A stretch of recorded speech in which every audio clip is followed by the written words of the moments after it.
opening chant this morning is from the Navajo tradition, a people who lived in the area we now know as New Mexico. They suffered centuries of colonization and conquest from Europeans, but unlike many Native American tribes, they still live, for the most part, on their ancestral lands. If you will join me now, we will sing Ancient Mother. We don't need an accompaniment. The words are right there. And it is a chant, so just sing out. Whatever note comes out of your voice is what you sing. Ancient Mother, I hear you calling. Ancient Mother, I hear your song. Ancient Mother, I feel your laughter. Ancient Mother, I taste your tears. Ancient Mother, I hear you calling. Ancient Mother, I hear your song. Ancient Mother, I feel your laughter. Ancient Mother, I taste your tears.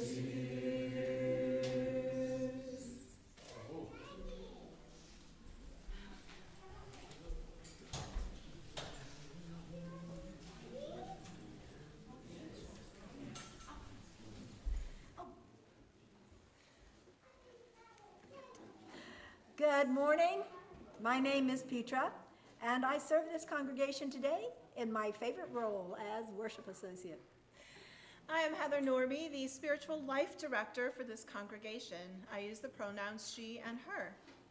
Our opening words were written by Reverend Scott Taylor. They are entitled, "Let Us Drink from the Stories That Sustain Us All."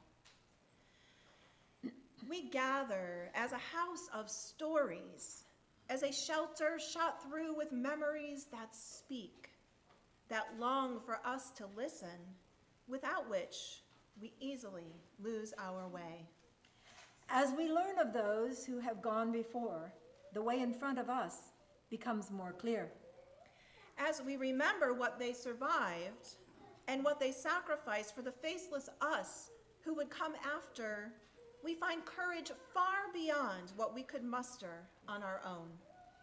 Beneath this seemingly worn-out world, there are wells from which we can drink. Come, let our thirst guide us there. Come, let those sweet ghosts whisper their gifts.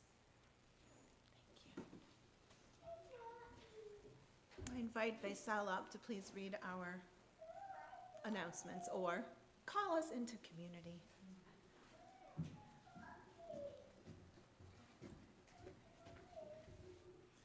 Good morning, everyone. My name is Vaisal Dokur. I serve this community as a trustee of at the board and also membership team facilitating starting point our pathway towards membership classes. Our mission here at UUCL is Love plus Connection equals transformation. I call you now into this connection by, I call you now into this connection part by lifting up some of the opportunities for being together that will be happening around here real soon. This Wednesday at 6:30 p.m. in our sanctuary is Popcorn Theology. And it will be hosting. We will have it. Adam will be out of town, but we will figure out a way to have popcorn theology. So, Tom Mead will be hosting as Adam will be out of town. And thank you, Tom. And our team potlucks are back. And today is potluck, and since October's worship programming theme is the gift of heritage, we are offering one another a potluck dish from our family's heritage. Please join us after the service, whether you brought something or not. No doubt the conversation will be rich with our memories. Today after potluck, first please help clean up. Then here in Sanctuary is our Worship Associate training. If you are interested in worship or in working behind the scenes in the tech room and helping us make magic happen on Sundays mornings, please attend this hour-long training. Small groups are starting back up again. It's not too late to join if you haven't already. Please see Heather during the potluck if you're interested, and she can give you more information about the meeting times. Next week's Sunday worship service will be a blessing of the animals. Please join us to learn about the many ways you can connect with each other. And, oops, sorry, I jumped there. Bring your pet, a picture of your pet, or even an object to represent your pet. It is always a wild time when we bless our animals, so be sure to join us. Sunday, October 29th, we will be hosting a community fair after the service. Please join us to learn about the many ways you can connect with each other and be part of the UUCL community through your talents and interests. Thank yous to First Friday helpers, Umbra Bridges, Karen Dutry, and other volunteers who came out to, and the people who came out to the Red Tent Initiative 5K with Heather, Petra, Ken, Dorothy, Maria, and Stephen. And next will be, I think, social justice activities for you, Heather. Thank you. Thank you,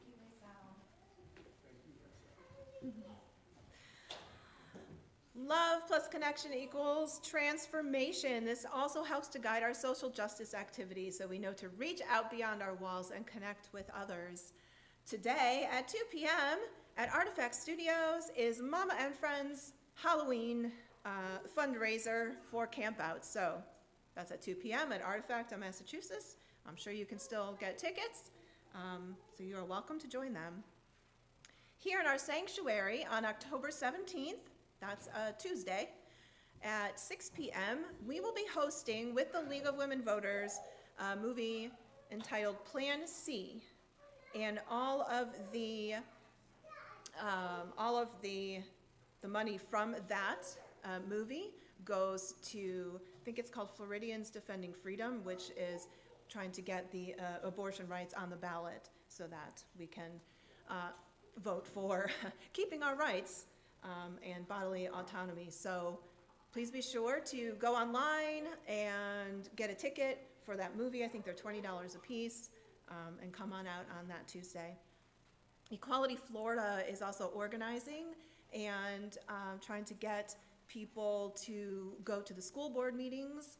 I do believe that there's one on October 24th, which is a Tuesday. So if you're interested in working with me and with Equality Florida on going to school board meetings and standing up for LGBTQ rights and book bans or against book bans, then please let me know. And November 26th, that's the Sunday after Thanksgiving, here in our sanctuary at 6 p.m., we will be having a worship service, a Thanksgiving worship service with the Interfaith Coalition of Polk County. So mark that on your calendars and be sure to join us.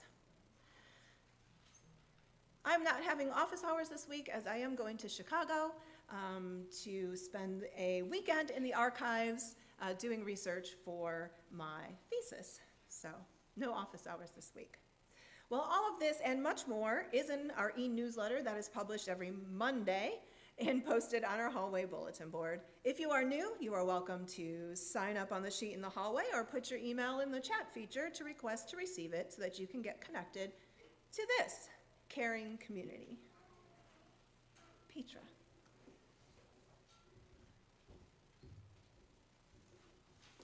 Let us create this sacred space by lighting our chalice, the symbol of our faith.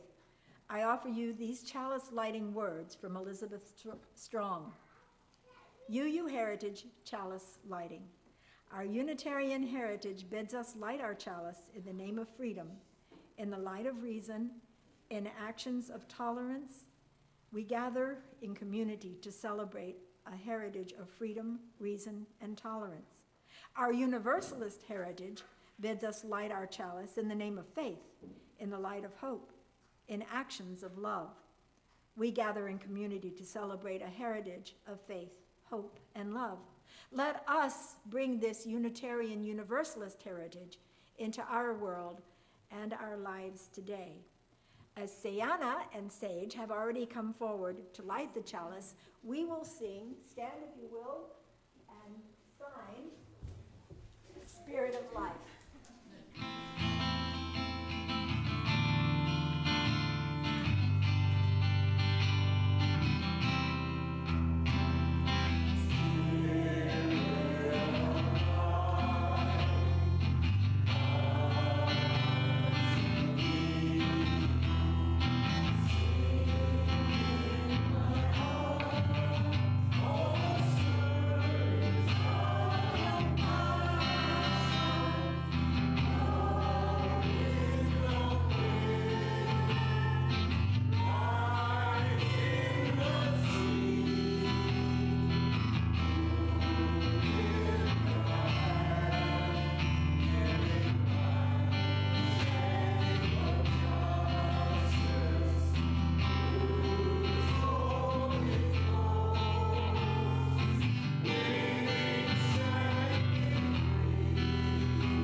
Like to invite the children up without their pillows, because we are going to stand and we're going to listen to a book, and while we're listening to the book, we are going to pretend to be trees. Yeah? And not just the children can stand and be trees, but all of you are invited to stand and be a tree as well. I'm even going to take my shoes off for this. Yeah, that's good. All right, are you ready? Come on, Cousin, let's be a tree. Okay, good. Yay! All right, we have a video reading of a book called Be a Tree. All right, we're ready. Hi, and welcome to our Diversity Storytime here at the Windsor Public Library. Hello, I'm Miss Jen, and I work at the John Muir branch of the Windsor Public Library in historic Sandwich Town. Today, I'm reading a wonderful book that celebrates the beauty of similarities and uniquenesses in people and in trees as we live together in community. Be a Tree, written by Maria Gianna Ferrari, and is illustrated by Felicity Sala. I hope you enjoy this book. Be a Tree. Look on the inside. It shows all different types of trees and their different leaves. And on this side, we see people sharing joy in the trees.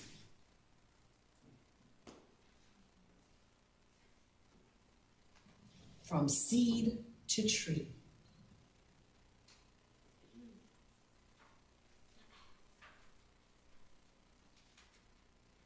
Be a tree. Stand tall. Stretch your branches to the sun.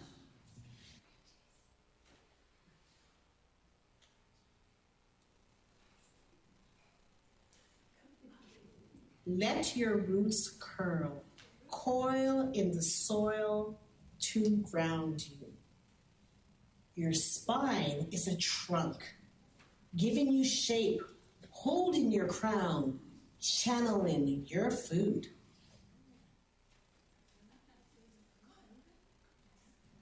Your skin is bark, dead on the outside, protecting what's within. Beneath your bark are layers, such as sapwood, carrying nutrients to help you grow bigger and taller.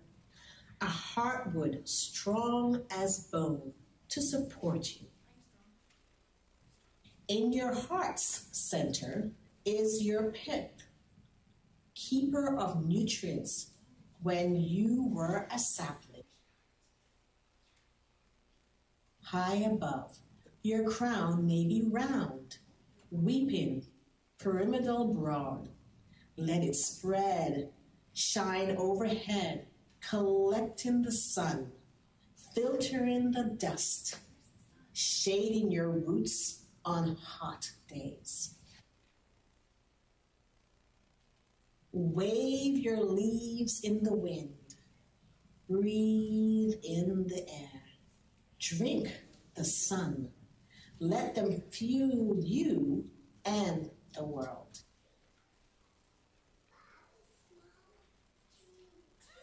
See yourself, branches and leaves above, roots below, trunk in between. You are a tree. And now, look around you. You are not alone. You are one of many trees. Our roots twine with fungi, joining all trees in the forest together. We talk, share food, store water, divide resources, alert each other to danger. A wide web of information. We purify the air, we anchor the soil, preventing erosion. Our dome is joined crowns, swings and straightens, slowing high winds. Our bodies and branches and roots are homes to birds and mammals and insects. We sustain ecosystems. My favorite page, girls and boys. Immigrant trees, away from their native habitats, are vulnerable.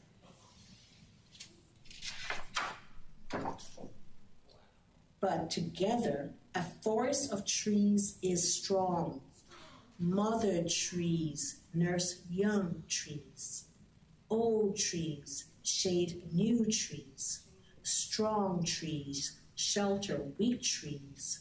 Healthy trees help sick trees.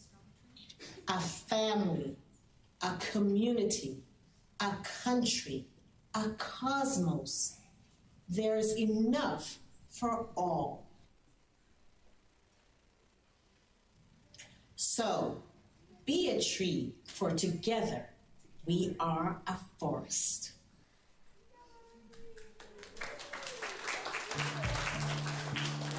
Hi, girls and boys. I hope you enjoyed this book. It's one of my favorites of this year. If you'll notice, I'm wearing a jacket and it has many buttons. There are so many people with so many organizations, and the buttons represent the rainbow that we are, unique and wonderful, and we work beautifully together. Enjoy reading. Thank you.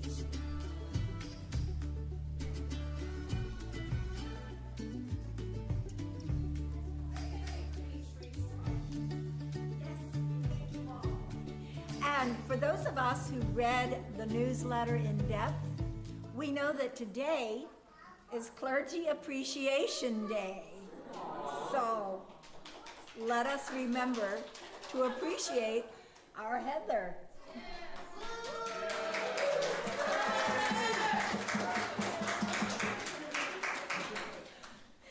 Now, we come to sharing of abundance. We are the keepers of a dream to build and grow a Unitarian Universalist congregation here in Lakeland, tucked back in this friendly neighborhood next to the tall pines. We are those that were dreamt of, and we are the dreamers. We keep this vision alive by contributing our time, talent, and treasure. So in this moment, we will take up an offering that will sustain and strengthen this life-giving community. The ushers will pass the plates.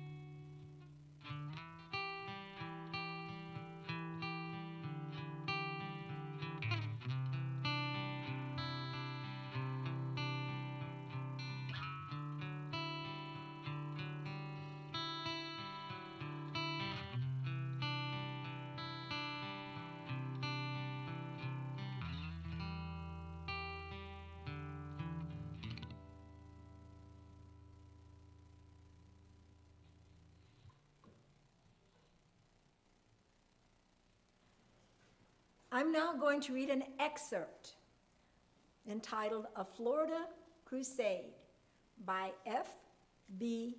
Bishop, as it appeared in the Universalist Leader, the publication of the Universalist General Convention.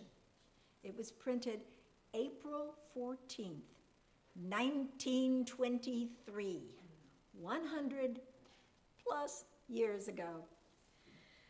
It's a little fuzzy. It's 100 years old. So many Universalists are going into Florida to live, and so many are spending the winter months there, that it seemed we should have some evangelistic work down there and perhaps open up some new churches. So, with Dr. Hall's assistance, I organized a Florida crusade for the month of February. First, I wanted a good preacher, one with a real vital message. So I asked Dr. Vincent E. Tomlinson of Worcester, Massachusetts. Then I wanted a good singer and all-round worker. So I asked for the Reverend George A. Gay of Chattanooga. Dr. Hall, through the Murray Lectureship Board, gave me both these splendid fellows. We started in on the 5th of February at Pensacola. Dr. Tomlinson, traveling as hard and fast as he could, did not reach there until the 7th.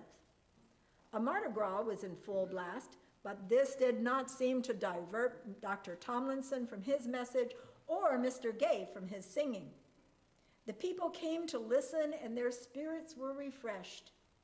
On Friday, Dr. Tomlinson went to Bruton, where we spoke at the Rotary Club luncheon and at night preached in the new church. During the course of the meetings, the Pensacola church subscribed the necessary money and voted to call as its pastor Reverend H.C. Ledyard of California. If Mr. Ledyard does not accept the call, the church is ready for some other good man.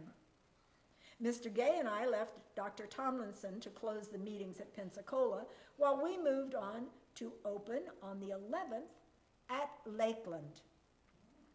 Lakeland is a new field for Universalism. There has never been a church here. It is a fine, growing city, and in it are some splendid Universalists, and others whose faces are toward the light. On Sunday, we preached in the hotel parlors. For the rest of the week, we used the Women's Club building. The newspapers did not seem to appreciate our being in Lakeland and gave us the most meager publicity. In every other place, the newspapers did well for us. That week in Lakeland was a revelation and an inspiration. The people were more than cordial. They drove us through the wonderful orange groves, hanging heavy with fruit, and already sending out their fragrant blossoms for next season's crop. They took us to the bathing beaches and the golf links, and they came to hear us preach. There were Rotary Club luncheons and Kiwanis luncheons and tourist club meetings to keep time from hanging heavily on our hands. On Sunday the 18th, I preached in Tarpon Springs in the morning and opened a new campaign in St. Petersburg that evening. Mr. Gay and Dr. Tomlinson closed the meetings at Lakeland. They administered, bless you, they administered the communion, christened the 4 children of Mr. and Mrs. Glenn Allred, and organized a Universalist society with Mr. F.B. Langley for its president, Mrs. Bertha Stites as vice president, and Mrs. Flora B. Corning as secretary-treasurer. Thus, we are started at Lakeland. The Crusaders are all back now. As I think over some of our experiences, I feel the force of a note which appeared in the Leader a short time ago. We are no longer merely defenders of a particular faith. We are torchbearers to those who sit in darkness. Bless you as well. Thank you, Petra.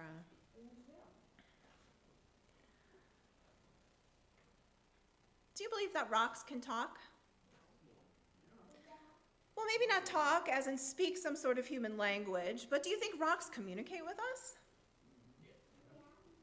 Well, I hear some yeses, that's good. But listen, if I were sitting out there with you, I'd be included in the group of skeptics that would say, no, I don't think so. So let me tell you a story. You may know about this tray of rocks that we keep here at our altar. On the tray are a group of 35 rocks with names written on them. They are the names of our founding members, of the 35 people who signed the membership book in 1955 and founded this congregation. And they called it the Lake Region Unitarian Fellowship. For those of you not familiar with UU history, the Unitarians and the Universalists did not officially merge until 1961.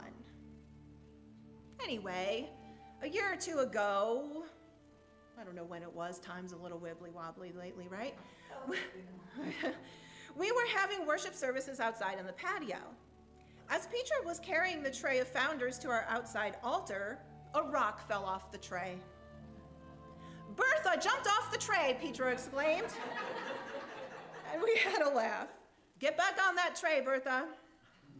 Not so long after that, Petra and Glenda were moving the tray around again as they did their good work of tidying up the altar and decorating it. And lo and behold, a rock once more jumped off the tray. Wow. It was Bertha again. "Okay, Bertha, what is up with you? Stay on the tray already and stop trying to show off." We had a pretty good laugh as we imagined what might have been going on with Bertha's rock and what she might be trying to tell us. Fast forward to last week. As some of you know, but for those of you who don't, I am writing a thesis this semester for my master's in religion. I am focusing on the history of Unitarianism and Universalism in Lakeland, and more specifically, on the women who laid the foundation for our faith right here in our hometown. I will say that I didn't necessarily choose to focus on the women as I started this endeavor. It's just that their work is front and forward. Their letters, notes, and reports make up the majority of the archival records. It is obvious that women were doing a significant amount of the work to carry the prophetic vision of a liberal religion forward through the ages right here in Lakeland. So last week, I printed out the archival records that I had taken pictures of last spring while up at the Meadville Lombard Library. I started with the earliest records, which were from 1927. I didn't discover that 1923 article until the other day. So in 1927, there are a series of letters between the people on the ground here and the administrators in Boston at both the Unitarian Universalist General Convention and the American Unitarian Association. They were separate. All but two of the letters from Lakeland are from a Mrs. Flora B. Gentry, formerly Flora Corning, of that article. Her husband was actually the founder of the Gentry Morrison Funeral Home here on 98. But more about her some other time, because the important part is that she was working diligently to get a liberal religious society going, because there were a large number of Universalists here, as we heard from that article. One of the other two letters was from a man down here writing in defense of Flora after things fell apart, but again, more on that some other time. And the other letter was from another woman here in Lakeland. To be honest, the first few times I read through the letter on my computer, I didn't pay much attention to who wrote it. But when I printed it out, I couldn't help but notice the signature. Bertha H. Stites. Bertha, I thought. Bertha? Yes. Wait a minute, it was Bertha of the Rock. I quickly dug up my list of the 35 founding members of this fellowship, and yes, there she was on that list, Bertha Stites. This was really exciting because here's the thing. I was wondering if there was a link between the group of Universalists here in the 1920s and the Unitarians here in the 1950s. It's a 30-year stretch, so chances seem pretty slim. I had mentioned to my thesis professor that I felt like I was missing something for my transition from what I thought was the failed Universalist attempts to the successful Unitarian attempts to start a church here in Lakeland. And she said, just worry about it later. But there she was, Bertha H. Stites. Bertha was here in 1923 when F.B. Bishop came down on his Florida crusade. A church did not arise at that time after all, so Bertha, together with Flora Gentry and a new group of people, tried to make it happen again in 1927. For a complexity of reasons, that also didn't happen, mostly because the Great Depression hit. But Bertha didn't give up. There she was again with Patsy Eager in 1955, founding this very church right here. No wonder she was jumping off that tray, trying to tell us something. I don't know if I would have even made the connection between her 1927 letter and her name on the 1955 founders list had it not been for those serendipitous moments of jumping rocks. For that, however it happened, I am grateful. And for Bertha's labor of love to get liberal religion going in Lakeland so that we can have the community we have now, we should all be grateful. We gave her a new stone because I think she's pretty special. It's a nice, big, beautiful pink one. Perhaps it will be less prone to jumping off the tray, but we'll see. Bertha passed away in 1970 at the age of 87. So we will place her stone in our Joys and Sorrows bowl for now, so you can honor her and the heritage she leaves for us as you come up for Joys and Sorrows.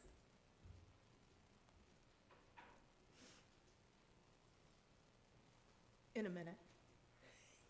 Oh, Dorothy's going to.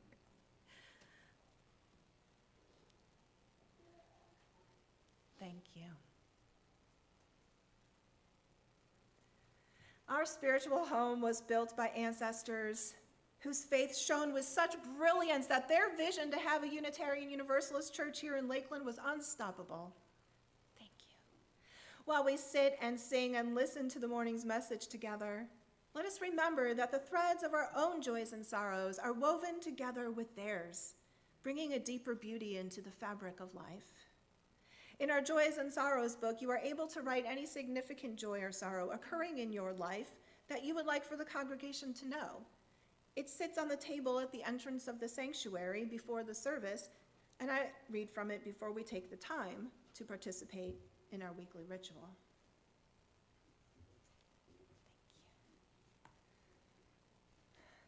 Thank you. Yes.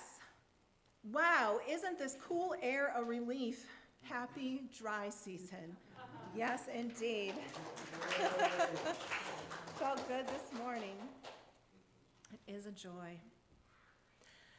You are invited now to come forward and place a stone representing your joys, concerns, and sorrows into the sand that represents the infinite universe. And while you do, please enjoy this E.E. Cummings piece, Hope, Faith, Life, Love, directed and composed by Eric Whitaker. You may come forward.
good.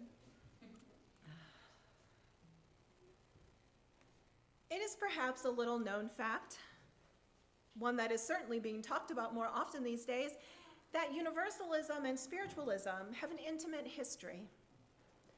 Perhaps it hasn't been something explored very often in UU churches because humanist thought has been the predominant path amongst members for many years, and thus any connection to spiritualism might have been dismissed. But we are starting to see more diversity of spiritual paths amongst our members now, and the topic of spiritualism comes up more often, even in seminary. The fact is, what happens after we die is one of life's big questions, and a main reason humans seek out religious communities. And although Unitarians have been successful in pivoting our focus towards the importance of what we do in this life, and although the big universalist theological idea today is to love the hell out of this world, the original big universalist question and proposed answers were all about what happens after we die. In the New England Hill Country in early America, small churches without preachers began to read and interpret the Bible for themselves. These were people who had largely been exposed to the Calvinist doctrines of total depravity and predestination, that some of us just wouldn't be able to escape the fiery depths of hell. But when a lack of religious authority in small American farm towns placed the locus of religious authority onto the individuals themselves, they were able to derive a different meaning from the Bible. One that said, God is a loving God, and he does not condemn anyone to an eternity in hell. Well, this was a joyful revelation, and the Universalists of the Northeast began to share this good news, inspiring others and building churches across the country. The Unitarians were also building churches and spreading their good news that reason and religion could be reconciled and that moral behavior could bring justice and equity to the world.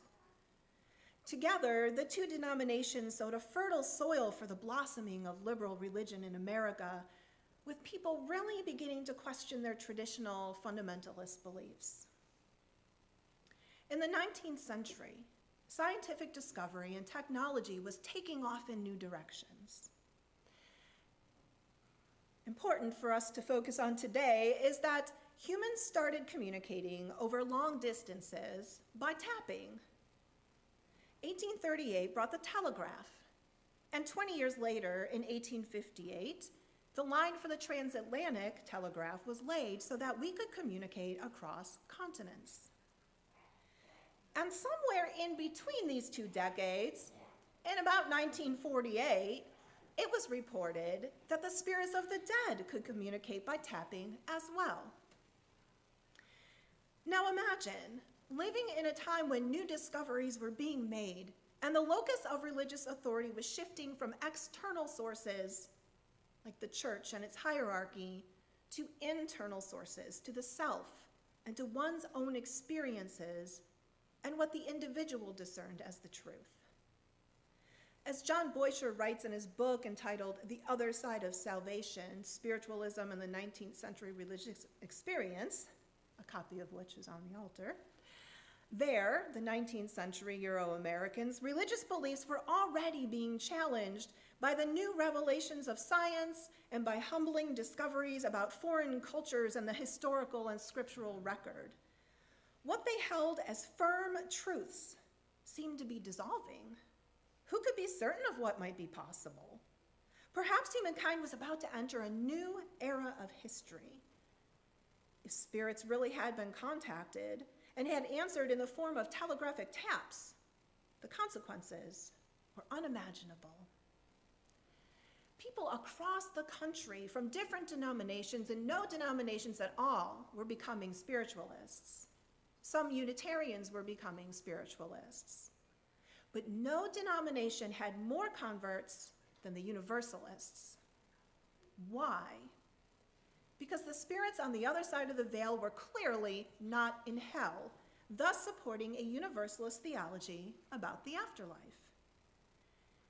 It was a profound reordering of individuals' understanding of God's providence, of human destiny after death, and of the relationship between heaven and earth, reports Boisher. Nowadays, some may view this as some kind of supernaturalism, but at the time, spiritualism was embraced as a rejection of such a thing and was perceived as an endorsement of the universal application of natural law and evolution, even into the afterlife. Moreover, as Boischer explains in his book, it provided a new area in which to conduct empirical experimentation, and many Universalists, including clergy, were open to gathering this empirical evidence. People believed that spiritualism could reconcile science and religion. They attended seances and tried their hands at communicating with the dead. They wanted firsthand empirical knowledge of life after death. As it goes with humans, some came away with experiences that concretized their spiritualist beliefs about life after death, while others walked away with no proof of anything, and some, worse, had only uncovered the charlatans taking advantage of this spooky craze and people who were looking for comfort. Nevertheless, this embracing of and experimentation with spiritualism in the mid-19th century and the Civil War era was significant in that it opened up pathways for all sorts of free thinkers, for progressives, and for women in the early 20th century because, remember, the locus of religious authority was now popularly on the individual and what the individual discerned as the truth. A spiritualist church did start to form.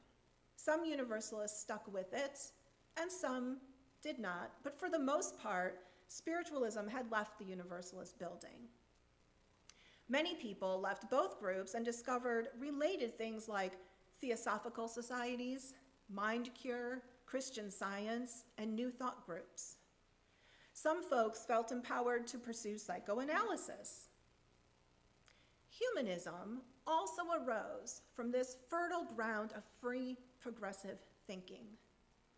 The seeds of possibility were growing, and spiritualism had been a light for this growth. Furthermore, women gained power during the spiritualist movement. As Boischer explains, spiritualism offered women a means of gaining autonomy and religious authority. It also provided a rationale for elevating women as particularly sensitive mediums through which spirits could manifest in the world. For that to happen, however, women had to be free to allow their minds to guide their bodies and to allow their affections to guide their sexual relations. That freedom would give birth to a new era, and if sexual relations were guided by deep affection rather than loveless marriage contracts, the healthful energy exchange, they believed, would ensure that the new generation would be elevated in mind and body. This was only possible if women were emancipated and allowed to follow their spiritual monitions. After the Civil War, spiritualism sadly became more of a magic show with fully materialized spirits walking out of seance cabinets. At this time, many people gave up on it as a philosophy that could reconcile science and religion and elevate the human race. But enough people wanted to preserve the integrity of it that indeed the Church of Spiritualism still exists today. As Universalists still do, spiritualists today discard entirely the terrible, wrong, and illogical teachings of eternal damnation. And this is taken from their website. Additionally, it is included in their principles to be kind, do good, and others will do likewise. And also, they believe that spiritualism proves that we can talk with people in the spirit world. You might be wondering at this point what I believe and what it is that I am or am not promoting. But I'm not going to tell you either way, because this service is not about whether or not life exists or life after death exists. This service is about honoring our Unitarian Universalist heritage and the tension that exists in our sources of wisdom because of our heritage. We currently have 6 sources of wisdom that we affirm and promote, but it is our first and fifth that cause some tension. The first source of wisdom states, or is, direct experience of that transcending mystery and wonder affirmed in all cultures, which moves us to a renewal of the spirit and an openness to the forces which create and uphold life. Remember this, spiritual experiences are uncanny, strange, often an individual experience and not repeatable and thus not testable. But what matters is that an individual had an experience that was very real to them, changed their perception, and thus who they are in this world and how they are in relationship to it. We hold this direct experience of transcending mystery in tension with our fifth source of wisdom, humanist teachings, which counsel us to heed the guidance of reason and the results of science, and warn us against idolatries of the mind and spirit. Science lends itself to that which is testable and repeatable. Science offers us knowledge about the tangible things in the world, their relationships to each other and to us. Many people find the material world to be mysterious and inspiring enough. What I believe is that balance is important. We cannot survive in this world in any sane way by existing singularly as our own religious authority. We cannot truly know the world by listening to only our own experiences and understandings and the meaning we alone discern from them.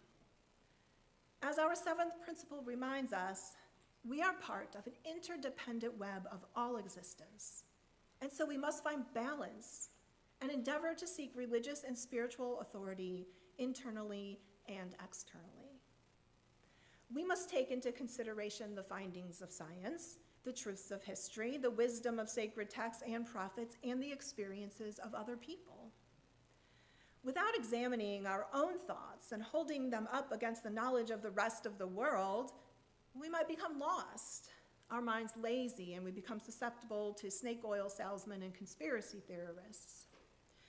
If you were to look at the front of your gray hymnal where the principles and sources are listed, you would see a statement at the bottom that reads, "Grateful for the religious pluralism which enriches and ennobles our faith, we are inspired to deepen our understanding and expand our vision.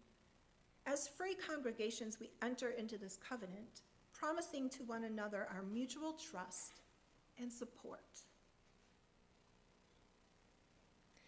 We are going to open up this opportunity for mutual trust and support right now with some very small group conversations here in this sacred and safe space. I will ask you to just find one partner, maybe not your spouse or your best friend, somebody maybe you don't know, and I have some questions that I want you to think about. Now, I'm only going to give each person 2 minutes to talk because I know that you want to go to potluck. But, so choose some questions to think about. Like, where do you look for answers to religious questions? In yourself, outside of yourself? Where do you find your spirituality? Where is the locus of authority to you? How do you know, in the kitchen, how do you know that these answers are true? How do you hold your truth accountable? And where should the locus of authority be in religion? So, I will even set my timer, okay? Make sure. So go ahead, find a partner, and just listen. So you're just listening, you're not even responding. So let the person talk for 2 minutes, and then I'll ring the bell, and then you switch, and you talk for 2 minutes. How's that? So find a partner.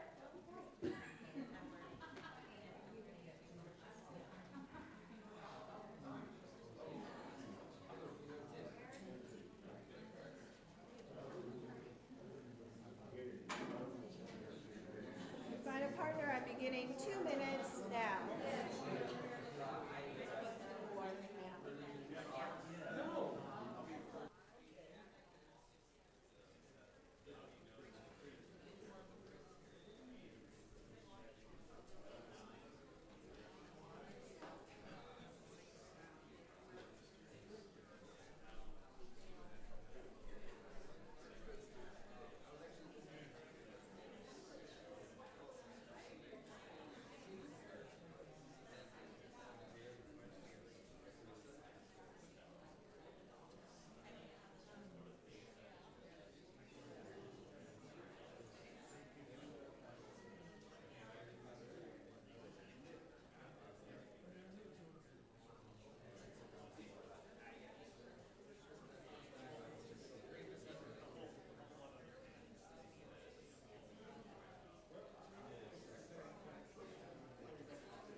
notes if you haven't already.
And I know you love to talk as much as you love to eat.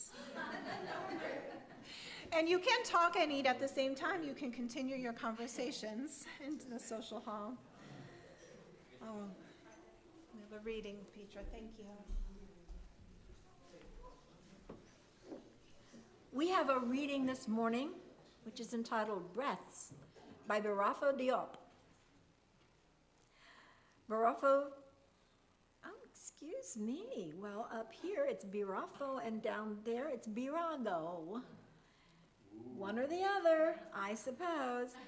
This person was born December 11th, 1906, and died November 10th, 1989. He was a Senegalese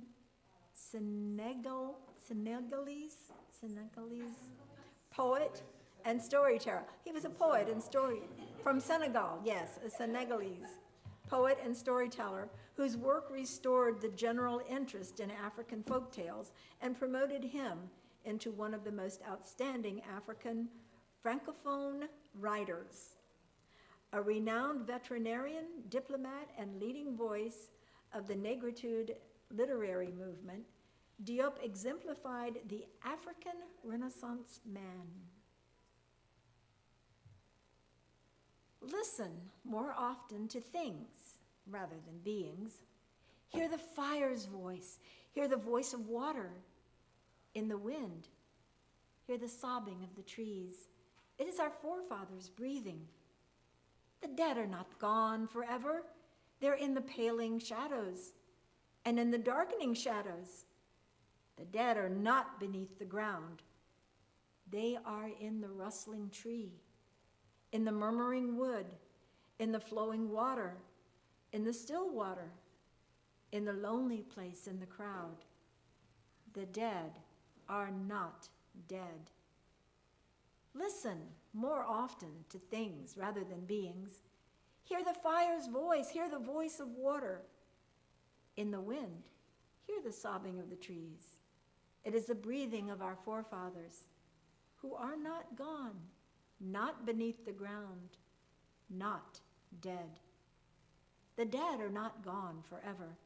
They're in a woman's breast, a child's crying, a glowing ember. The dead are not beneath the earth. They are in the flickering fire, in the weeping plant, the groaning rock, the wooded place, the home. The dead are not dead. Listen more often to things rather than beings. Hear the fire's voice, hear the voice of water. In the wind, hear the sobbing of the trees. It is the breathing of our forefathers.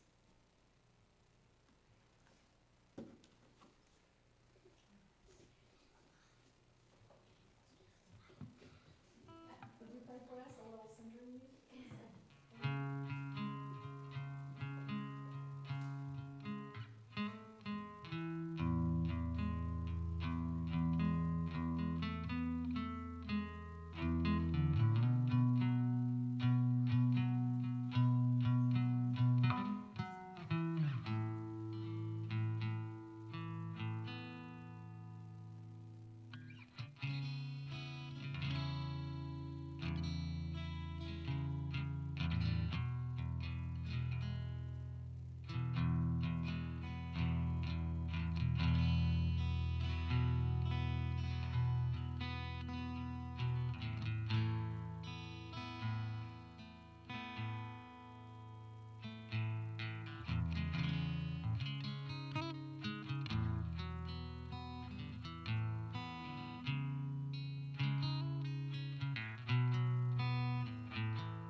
What is the good news of Unitarian Universalism today?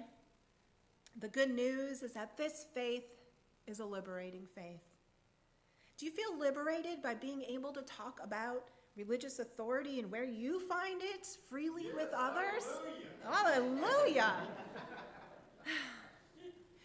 Let's circle back to Bertha Stites. I can't say for sure what her particular spiritual beliefs were. I only know that she grew up as a Universalist and carried her faith with her when she moved from Illinois to Florida in 1910.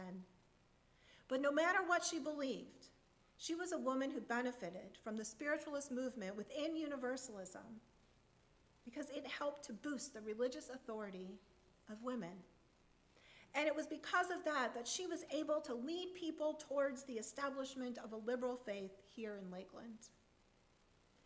I also know that this liberated Universalist woman, Bertha Stites, was the city editor of the Lakeland Evening Ledger. She was the tourist director of the Lakeland Chamber of Commerce, the first president of the Lakeland Cirrhosis Women's Club, and a founding member of the Lakeland chapter of the American Red Cross.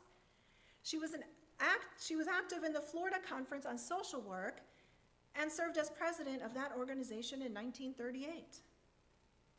Universalism is about liberating ourselves from the doctrines of condemnation and hopelessness. But not just that.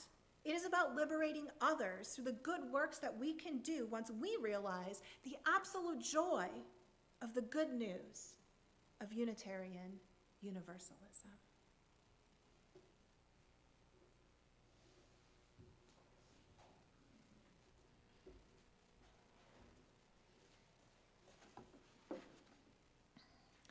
Our closing words today, we have another writing by Reverend Scott Taylor, remembering that we do not walk alone. May we remember that we never walk out into the world alone. We stand on the shoulders of brave and generous ones who have gone before. We walk beside companions ready to catch us when we fall. We hold memories of dear ones in our hearts who keep us connected to our center. May we make this our most important work, to remember that who we are does not end at the edges of our own skin. Please rise now in body or spirit to join us in singing hymn number 1001 in the teal hymnal. The words will be on the screen. There we go.